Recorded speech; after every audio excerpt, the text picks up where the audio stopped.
Hey everybody, so here is my shop in Moab. This big front building here is not mine. Big front area is not. We have the shop around back. There used to be a side-by-side shop in here and stuff. They've since moved a couple years ago. All this random stuff. This is Liliana's Jeep here. I bought it last year from a guy just to flip it, but then she seen it and she loves it, and so now it's hers. It's a flat metallic purple. It's super cool.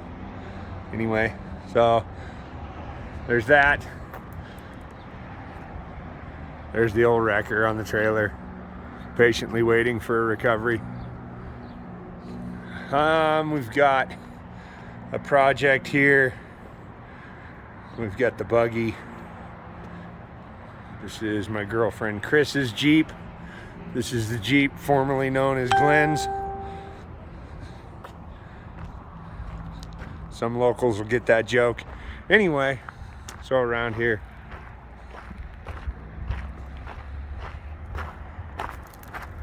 this is the entrance, because like I said, I can't afford all that space, so we just have the shop around back. Anyway, a bunch of customers' rigs here, projects, all that fun stuff. This is Mike, my mechanics blazer.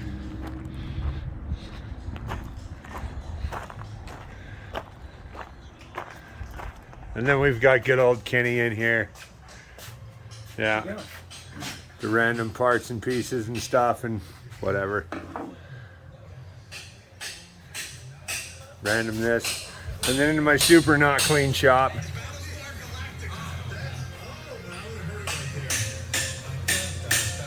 Whoa.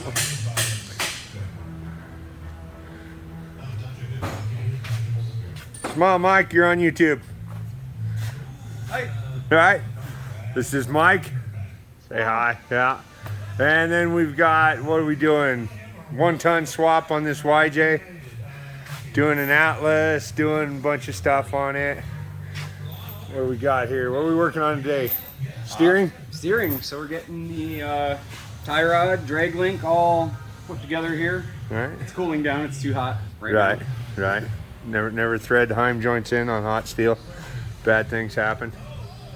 So yeah, we chopped the frame and straight shotted it out, tucking it up, moved the steering box, bunch of fun stuff like that. And then we'll circle around to the back here.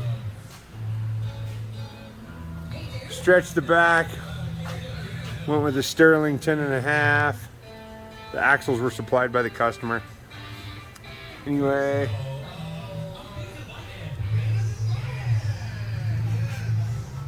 all this fun stuff, this is what we do. Anyway, you get over here.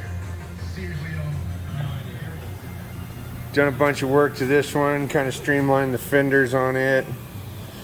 It got wrecked and kind of bent up, so we put new tubes on there. Did some work on that. Ooh, let's see, we've got the plasma table over here. Got the plasma table, we've got the lathe. Got the press brake, TIG machine over there. Drill press. This is my unofficial bay of just chaos and storage. And then we've got the back here. Got the lift. We did 1 ton swap, did Terraflex axles in this, Dana 60s front and rear. I'm doing that. We've got this project here. We're gonna back half the back of this and kind of like a hybrid flatbed, kind of do service work and stuff on the trails, things like that. Got a goat built chassis here that we just did a motor swap on. There's the motor there that got hydrolocked and hammered a couple rods out of it. So we're doing a new motor on that. All that fun stuff. Couple finger brakes, chop saw, you know, just random stuff.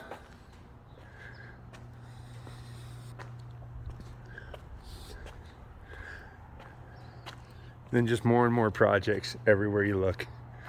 More things like that. Anyway, so people were asking about the shop, so thought I would do a little intro video on that and show what we do. Introduce everybody. Sean was hiding somewhere. See if I can track him down in a minute. Anyway, we'll try to get some more things to the shop, of stuff we build and things we're making. We do a lot of fab work in-house. We don't really build a whole lot, like make parts. We more just make things as we're going. A lot of custom work. So we have the plasma table where we build brackets, build shock mounts, build whatever we want to build as we're going and doing stuff like that. So yeah, it's a mess. It gets used, so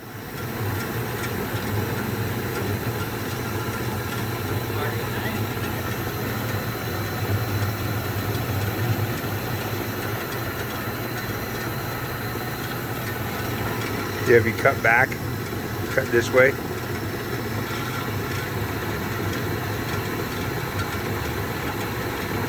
And that helps you give a groove to go deeper in before you run out of space.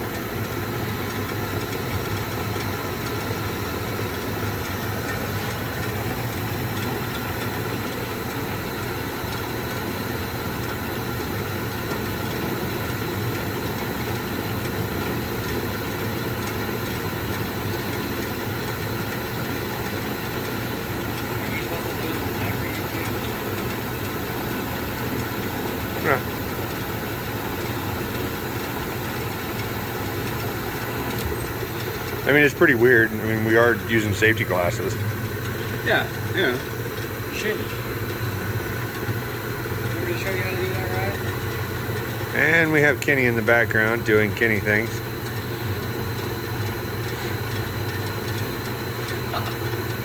What?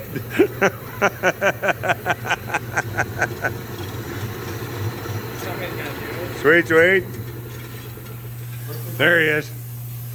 What's up? Say hey, Sean. Who that is? Say hi to YouTube. Oh, what's up, YouTube? What's up? Anyway, here on this one, we're doing a 3-link setup. These are still the, what do we call these, Mike? Mock-up bars. There we go. Yeah, let's call them that. So you want to do, with a steering box, you want to do a 3-link style or a radius arm style with a track bar so that your steering follows your track bar with your front suspension when it moves. Because if you do a 4-link setup, a triangulated 4-link setup where you don't need a track bar, it moves straight up and down, and then it follows a different arc and you'll get a lot of bump steer. So you want to use a track bar if you're using a steering box. If you go full hydro, 4-link it like crazy, have fun. Anyway, so let's drop this all the way out, Mike, see how much we alter our...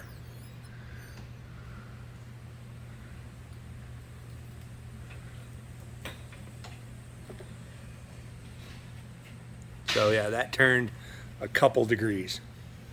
So that's full bump to full droop. So when it's riding about 5 inches of shock shaft, it'll be really good. It's just when it fully drops out, it kicks a little to the side. But so your track bar and your drag link kind of mimic each other, is technically the way it should go, but whatever. Anyway, more fun shop stuff. Say we got the shock hoops going with an engine bar that crosses over. Here we are. This is I don't know, morning time. So we're supposed to do this job yesterday and I kind of forgot about it. But anyway, we are fixing an equipment trailer. And so the frame has broke completely in half. We brought some come-alongs out. And then of course, brought my mobile welder, aka the wrecker. So we'll get some videos of putting this back together and working on it.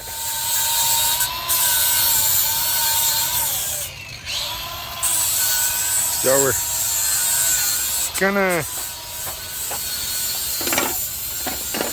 do some fish plates on there for the brakes, just to kind of strengthen it up. So this trailer is scrapped because of the brake on it. We're not going to fix it. They don't want to. They just want to put it back together enough so they can transport it back to their yard and use parts and pieces off of it for the rest of their fleet. So we just got to make it to where it'll go down the road back to Salt Lake with no issues, so we don't have to reinforce the whole thing like it should be. Like we'd have to gouge it all out and put fish plates on all sides and change everything. We just got to make it strong enough to transport down the road.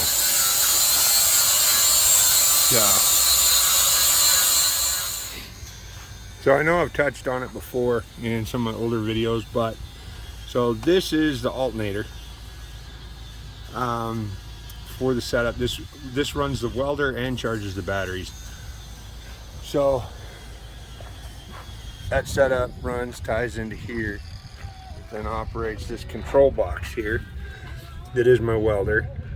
It's a stick rod welder, arc welder, Premier power welder. So it runs off the alternator, and then you can kind of see I've got my leads spooled up here on the rack, always ready to unroll. That's kind of came from when I was pipe welding in the oil field.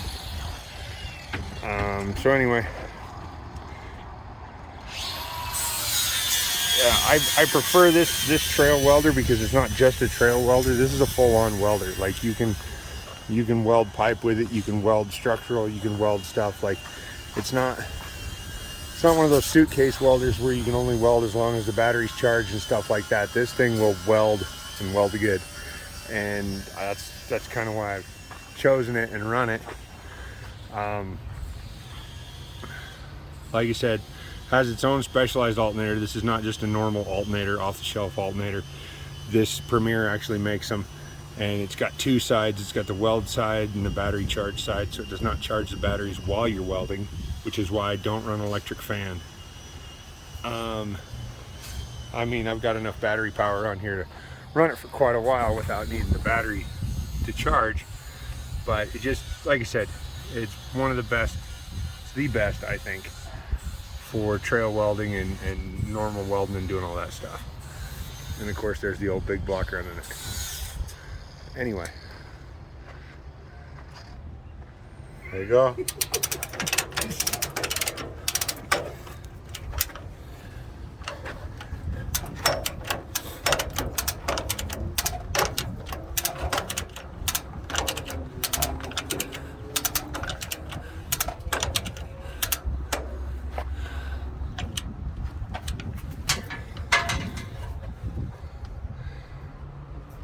I think we're gonna have to whack it with a hammer a couple times, and then got the bottle jack under there to pick it up into place. Got that gap closed up. Looking pretty good. So we'll get this side all welded together and then figure out how to get that side to line up and weld together.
And just because we're wearing safety glasses and wearing gloves, don't think that we're all safety oriented, because we're still out here arc welding in a t-shirt and shorts.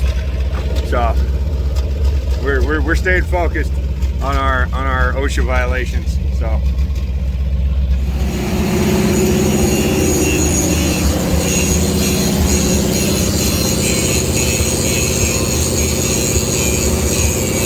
So we didn't bring enough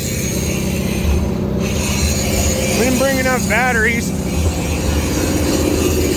We didn't bring enough batteries for our cordless grinder. So now we're using the welder to run the handheld grinder. It'll run anything that's AC/DC.